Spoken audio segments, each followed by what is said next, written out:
আসসালামুআলাইকুম everyone, পিয়াস ওয়ার্ল্ডে সবাইকে স্বাগতম। আমি ফারিয়া। আজ আমি আপনাদের জন্য নিয়ে এসেছি মুগ ডাল রান্না। চলুন দেখা যাক মুগ ডাল রান্না করতে আমাদের যা যা লাগছে। এখানে আমি 1.5 কাপ পরিমাণ মুগ ডাল নিয়েছি, লবণ পরিমাণ মতো, সরিষার তেল, হলুদ, রসুন কুচি নিয়েছি 1 টেবিল চামচ, পেঁয়াজ একটি, 2টা কাঁচা মরিচ, 2টা তেজপাতা একটু ফেড়ে দিয়েছি। মুগ ডাল রান্না করতে আমার প্রথমে মুগ ডালটা একটু ভেজে নিতে হবে।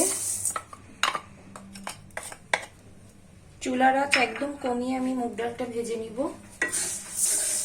ডালটা খুব ভালোভাবে ভেজে নিতে হবে।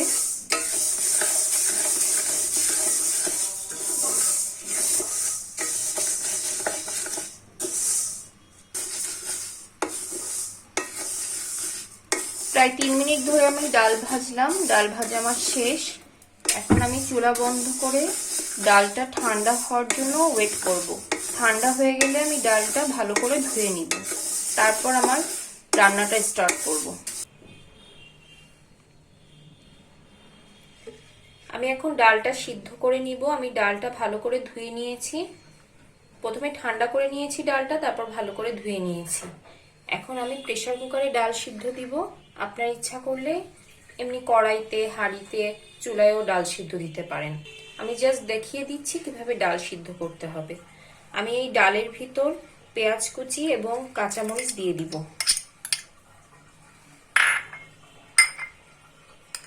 রসুন কুচি দিয়ে দিব। হলুদ গুঁড়া দিয়ে দিব 2 চা চামচ। এবার পানি দিব।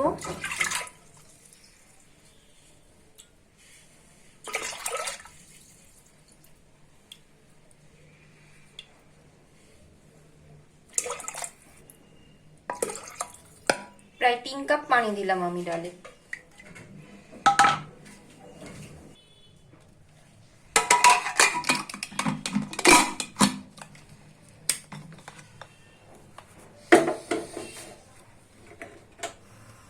চুলাটা জ্বালিয়ে দিয়েছি। আমি 6টা সিটি দিয়ে ডালটা সিদ্ধ করে নিব। ডালটা আমার সিদ্ধ হয়ে গেছে। এখন ভালো করে নাড়িয়ে দিতে হবে। এমনভাবে নাড়াতে হবে যেন মিশে যায়। ডালটা এখন আমি ঢেলে দিব। এখন আমি ডালে পানি দিয়ে দিব। চুলাটাও অন করে দিয়েছি।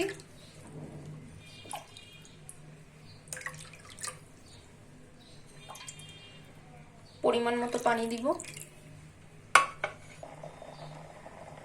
এখন আমি তেজপাতা 2টা দিয়ে দিব।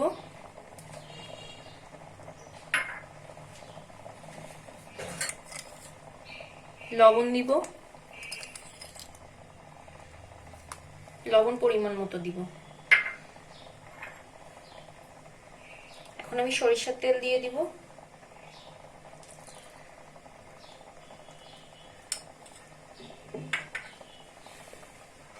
প্রায় 2 টেবিল চামচ মতো সরিষার তেল দিয়েছি আমি।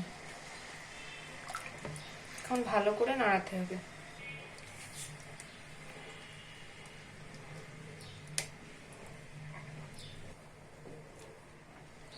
এই ডালটায় আর বাগার দিতে হবে না। আমি ডালটা জাস্ট একটু ঘন করে নিব, তাহলে আমার রান্না শেষ হবে। ডালটা আমার প্রায় হয়ে গেছে। আরো 5 মিনিট আমি ডালটা টানাবো। আমি খেয়ে দেখেছি, লবণ ঠিক আছে।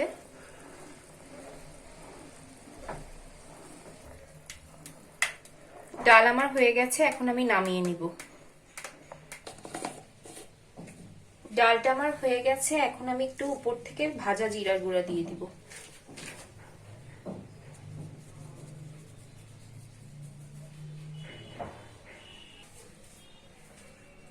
ভিউয়ার্স, মুগ ডাল এখন আমার একদম পারফেক্টলি রেডি। আপনারা বাসায় অবশ্যই এটা ট্রাই করে দেখবেন এবং আমাকে জানাবেন কেমন হলো।